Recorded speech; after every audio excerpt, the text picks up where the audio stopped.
No Way Out is a 1987 political action thriller film directed by Roger Donaldson. The movie features a prominent cast led by Kevin Costner, Gene Hackman, Will Patton, and Sean Young, with supporting roles by Howard Duff, Jason Bernard, and Fred Thompson. The plot centers around Commander Tom Farrell of the U.S. Navy, who is hired to work for the Secretary of Defense, David Bryce, after being introduced to him by Scott Pritchard, Bryce's general counsel and Farrell's former college roommate. Tom also meets Susan Atwell, and the two begin a romantic relationship. It is only after they fall in love that Susan reveals to Tom that she is Bryce's mistress. When Bryce discovers that Susan is seeing another man, who turns out to be Tom, he accidentally kills her in a jealous rage. To prevent Bryce from being charged with murder, Pritchard devises a plan to pin Susan's murder on a suspect they claim is a Soviet spy. During the investigation, Tom must protect himself from being exposed as Susan's lover and, therefore, a suspect in the crime. However, this becomes increasingly difficult due to Pritchard's plan to protect Bryce at all costs. Many people consider Tom Farrell's role as the performance that solidified Kevin Costner's career as a leading man in Hollywood. Costner truly shines in this film, as he performed nearly all of his own stunts, and there were many. He even drove without wearing his prescription glasses, much to the concern of the film's insurance company. Additionally, he personally executed the scene where he rolls over the hood of a moving car during a chase sequence. According to the original press material for the film, an insurance executive was present at the time, or found out somehow, and approached director Roger Donaldson, telling him to never, under any circumstances, do that again. The insurance company was not at all pleased with the risks Kevin Costner was taking. One of the film's most memorable moments is the limousine scene where Tom asks the driver to raise the divider screen.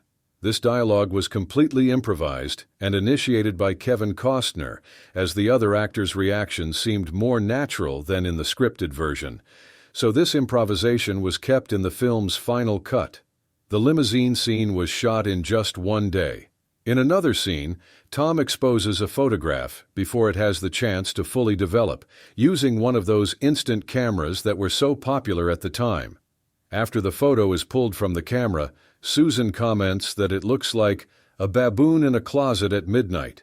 Later on, when Sam is demonstrating how the image software works, he uses a picture of a baboon for the demonstration, adding a touch of irony and continuity to the film.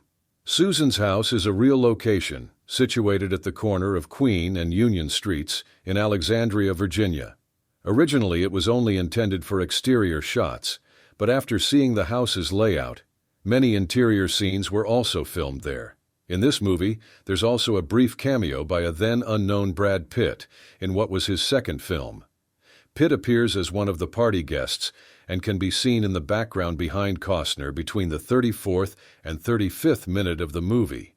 The opening credits sequence offers a panoramic view of Washington, D.C., lasting a total of 3 minutes and 12 seconds before arriving at the initial interrogation scene.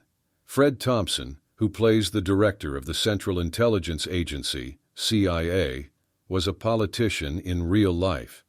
Thompson was a Republican United States Senator from Tennessee and maintained a high approval rating throughout his political career, much of which is attributed to his success as an actor. In addition to the sound stages of Orion Pictures, filming locations included Annapolis, Maryland, specifically for the sailing scene, as well as Arlington, Virginia, Baltimore, and Washington, D.C. The Pentagon did not allow filming inside the building, so the hallway scenes were shot at the Department of the Interior. However, they did allow the Pentagon's entrance to appear in the film, as long as the scene was shot quickly, which is why you see Costner rushing through the lobby. The breakfast scene between Bryce and Pritchard was filmed at the Hotel Washington. In this context, it's important to highlight the presence of Sean Young in the film.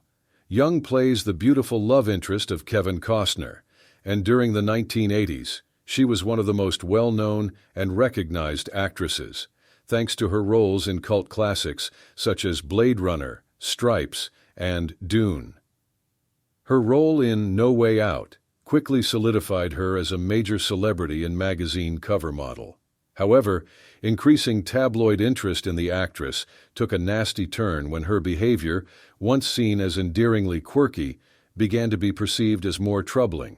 As a result, her star power diminished rapidly.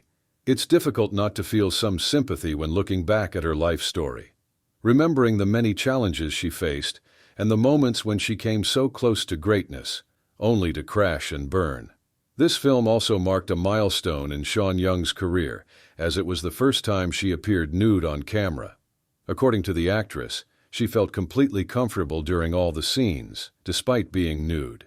In fact, she commented that Kevin Costner was more embarrassed about the situation than she was.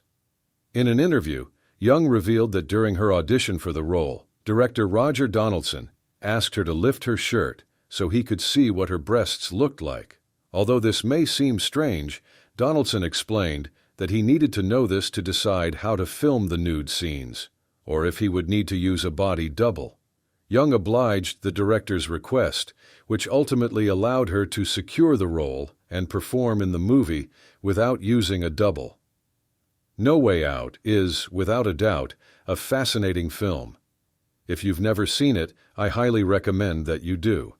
It's a movie that will keep you on the edge of your seat from start to finish, with a plot that masterfully blends intrigue, suspense, and action. The film stands out not only for its thrilling narrative, but also for the outstanding performances of its cast, Roger Donaldson's skilled direction, and the impressive action scenes that made it a hit in its time. In conclusion, No Way Out is an iconic movie that captured the attention of both audiences and critics alike, solidifying Kevin Costner's career and leaving a mark on the political thriller genre of the 1980s. It's a work that, despite the passage of time, remains relevant and exciting, featuring a top-tier cast and a story that combines intrigue, politics, and emotion in an unforgettable package. Here we end. Thank you for your attention. Like and subscribe. There are many interesting things ahead. Good luck.